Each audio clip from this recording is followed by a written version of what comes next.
ना ना करते आखिरकार कांग्रेस और सपा का गठबंधन हो गया। ये सब हुआ है जयंत के साथ छोड़ने और इस डर के बाद कि अगर गठबंधन नहीं किया तो मुस्लिम वोट कांग्रेस में चला जाएगा। सपा का डर वाजिब था।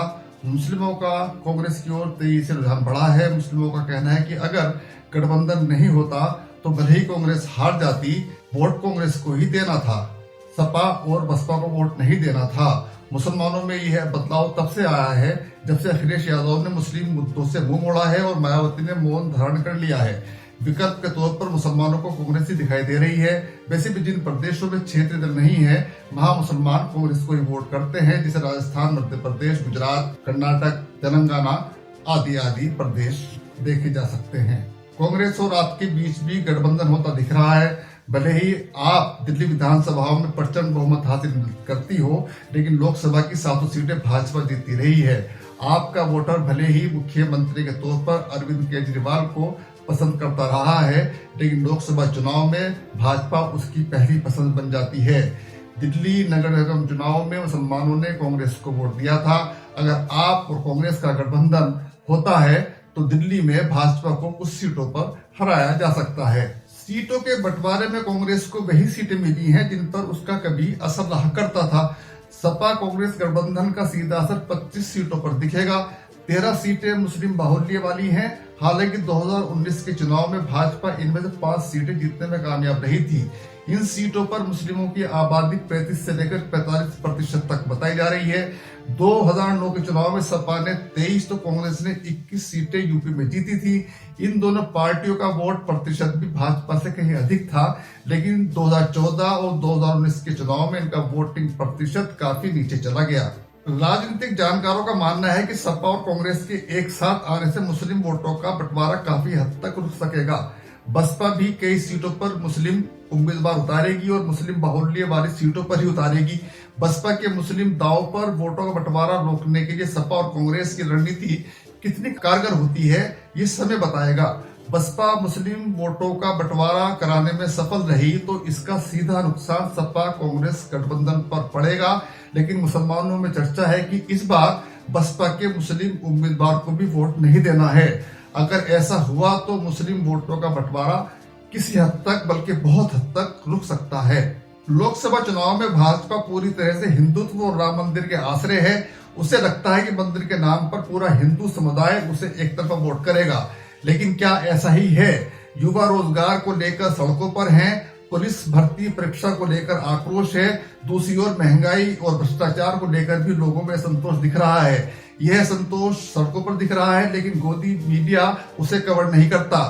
पूरे प्रदेश में जनता में बेरोजगारी, महंगाई समेत तमाम जमीनी मुद्दे हावी हैं। इसमें किसानों को भी जोड़ लें तो हालात भाजपा के खिलाफ जाते दिख रहे हैं, बस गोदी मीडिया को नहीं दिख रहे। किसान आंदोलन अपनी पीक पर है। मोदी सरकार ने किसानों के लिए केवल झूठी घोषणाएं की, उनके लिए कुछ भी नहीं किया। न किसानों की आमदनी बढ़ी और न किसानों की आय दोगुनी हुई। जैसे जैसे चुनाव नजदीक आएंगे कुछ ऐसे मुद्दे सामने आएंगे जो भाजपा को परेशानी में डाल सकते हैं। उधर जाट समाज से आने वाले जम्मू कश्मीर के पूर्व राज्यपाल पर सीबीआई के छापों से जाट समाज में भाजपा के प्रति नकारात्मक संदेश गया है और किसानों में भी इसका गलत संदेश किया है। भले ही उत्तर प्रदेश सरकार ने यह कह दिया हो कि पुलिस भर्ती परीक्षा पेपर लीक नहीं हुआ है, लेकिन युवा मानने को तैयार नहीं है। शुक्रवार को लखनऊ और प्रयागराज में युवाओं की ओर से सड़कों पर उतरकर विरोध प्रदर्शन किया गया। परीक्षा शुरू होने के साथ ही सोशल मीडिया पर इस परीक्षा का पेपर लीक होने की खबरें आने लगी थी। यूपी पुलिस की फैक्ट चेक टीम ने 17 फरवरी की सुबह 11:37 पर एक ट्वीट करते हुए इसे एक भ्रामक सूचना करार दिया था। सोशल मीडिया पर ऐसे तमाम पोस्ट देखे जा सकते हैं जिनमें युवा पेपर लीक के दावे और सबूत पेश कर रहे हैं। ये दावे कितने सही हैं हम इसकी पुष्टि तो नहीं कर सकते, लेकिन धरना दे रहे युवा कह रहे हैं कि सरकार कैसे नहीं मान रही कि पेपर लीक नहीं हुआ। ये सारे बच्चे पागल हैं क्या जो यहाँ तक आए हैं? सब यहाँ अपना पैसा लगाकर पहुंचे हैं। पेपर लीक हुआ या नहीं, लेकिन इतना तय है कि एक परीक्षा फिर विवादित हो गई। आखिर क्या वजह है कि हर परीक्षा के पेपर लीक होने की चर्चा होती है, पेपर लीक हो भी जाते हैं? बीते कुछ सालों में यूपी में कुछ मुख्य पेपर लीक हुए हैं जो लंबे समय तक सुर्खियों में भी रहे। मार्च 2022 में 12वीं की दूसरी पाली में होने वाली अंग्रेजी परीक्षा का पेपर 24 जिलों में लीक हो गया था। 24 जिलों में इस परीक्षा को रद्द कर दिया गया था। एक मामला 2017 का है। दरोगा पद के लिए हो रही ऑनलाइन परीक्षा के लिए प्रदेश के 22 जिलों में परीक्षा केंद्र बनाए गए थे। 25 और 26 जुलाई 2017 को तकरीबन 1,20,000 आवेदकों को परीक्षा देनी थी, लेकिन पेपर लीक होने की वजह से इसे निरस्त कर दिया गया था। इस मामले में आगरा के ओम ग्रुप ऑफ इंस्टीट्यूट के 7 लोगों को गिरफ्तार किया गया था। 2 फरवरी 2018 में यूपीपीसीएल पेपर लीक का मामला सामने आने पर जूनियर इंजीनियर परीक्षा को निरस्त कर दिया गया था। इसमें यूपीएसटीएफ ने जौनपुर के रहने वाले परविंदर सिंह को गिरफ्तार किया था। जुलाई 2018 में अधिनिस्थ सेवा चयन बोर्ड परीक्षा का पेपर लीक हो गया था। एसटीएफ ने पेपर लीक होने की पुष्टि तो तत्काल प्रभाव से इसे रद्द कर दिया था कि 14 विभागों में लोअर सब ऑर्डिनेट के पदों के लिए करीब 67,000 से ज्यादा अभ्यर्थियों ने आवेदन किया था। 2 सितंबर 2018 को अधिनिस्थ सेवा चयन आयोग के तहत ही नलकूप ऑपरेटरों की भर्ती के लिए होने वाला पेपर आउट हो गया था। इस मामले में यूपीएसटीएफ ने मेरठ से 11 लोगों को गिरफ्तार किया था।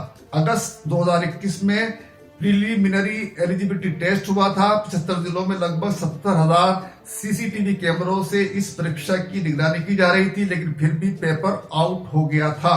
नीट एग्जाम 12 सितंबर 2021 को होना था, लेकिन परीक्षा से एक दिन पहले यानी 11 सितंबर 2021 को सोशल मीडिया पर पेपर लीक होने का दावा किया गया था। हालांकि अधिकारियों ने पेपर लीक का खंडन करते हुए इसे फर्जी खबर करार दिया था। 28 नवंबर 2021 को यूपी टीईटी पेपर लीक होने की खबर सामने आने पर उसे भी रद्द कर दिया गया था। फिर यह परीक्षा 23 जनवरी 2022 को हुई थी।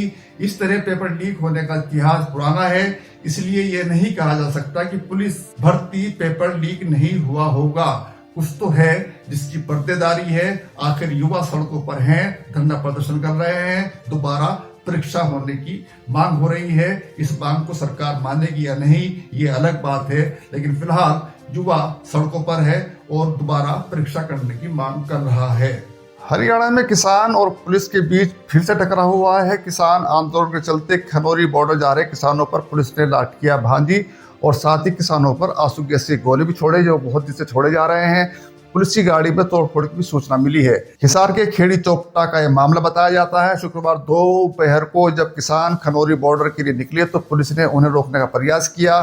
किसान नहीं रुके तो पुलिस ने उन पर आंसू गैस के गोले छोड़े और उन पर लाठीचार्ज कर दिया। पुलिस ने किसानों के ट्रैक्टरों की हवा निकाल दी। किसानों ने भी पुलिस पर पथराव किया और पुलिस के वाहनों को भी तोड़ दिया।